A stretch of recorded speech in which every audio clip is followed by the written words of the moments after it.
வணக்கம் நண்பர்களே. இப்போ இந்த ஏதோ பேய் போய் பிசாசு வந்த மாதிரி திமுக வந்து ஊழல் கீழல்னாங்க. அந்த ஊழல் இருக்கும்போது அண்ணாமலை கிளியும் கிழிச்சிருந்தார். அந்த அண்ணாமலை வந்துட்டாருன்னு பொறுக்கலை. ஏண்டா நீயும் 1.5% வாங்க ஒன்றும் பண்ண மாட்டேன். பாஜக சீனியர்ஸ் ஒருத்தர் பண்ணுறாருன்னு போது பேசாமல் விட்டுருக்கலாம். போய் கூட்ட கலைக்க குருவி கூட்டு கலைக்கிற மாதிரி போய் டெல்லியில் சொல்லி எதையோ பண்ணி அவங்களுக்கும் வேற எங்கேயோ ஸ்ட்ராட்டஜி பண்ண வெஸ்ட் பெங்காலில் வர இங்கே இன்னும் கண்டுபிடிக்க தெரியல. காங்கிரஸோட மோசமாக போயிட்டான் பாஜக போல். ஊழல் பண்ண டிஎம்கேயும் உள்ளே போடல.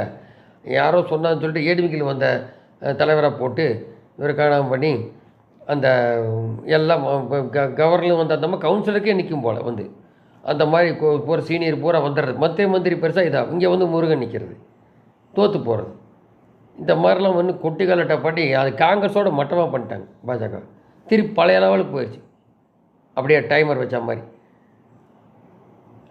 இப்போ நீலிக்கண்ணீர் வெடிச்சு என்ன பிரயோஜனம்?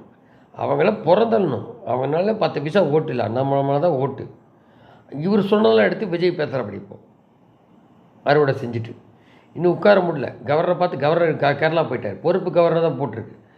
எப்படி ஜெயலலிதா பொறுப்பு கவர்னர் போட்டு பண்ணாங்களோ அதே தான் பண்ணுறாங்க. பொறுப்பு கவர்னர் போட்டு தான் பண்ணுறாங்க. போயிட்டார். அவர் வந்து 2 நாளில் கடிதத்தோடு வந்தால் வாங்கன்ட்டார். இப்போ ஏடிஎம்கே தருமான்னு தெரியல.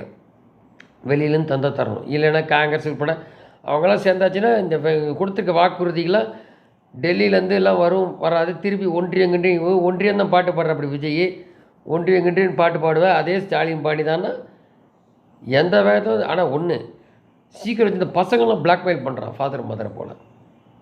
செத்து போயிடும் கெத்து போயிடும் ப்ராமிஸ் பண்ணிட்டு போய் ஓட்ட போடுது. இது இம்மிடியட்டாக வைக்கக்கூடாது.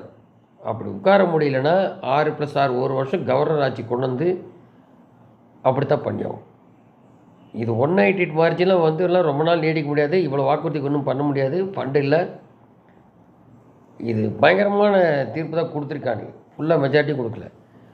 இதுக்கே இந்த ஆட்டம் போடுறான்னு இந்த பசங்கள்லாம் டிவியால் நாங்களாம் அப்படி பண்ணுவோம் இப்படி பண்ணுவோம். இஎம்கேயோட இதாக இருக்கும் போல இந்த பசங்க ஒரு சில பேர்.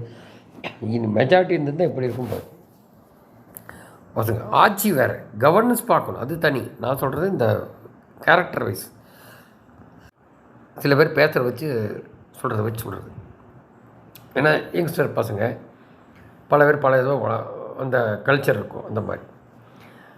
சரி, இப்படியெல்லாம் இருக்குது. அது பார்த்தா இவ்வளோ சொன்னதையும் கடைசியில் அப்படியா சரி எஃப்ஐஆர் போட நிற்போம். நேரு உட்பட எல்லாம் அவ்வளோ ஊழல் இருக்குது.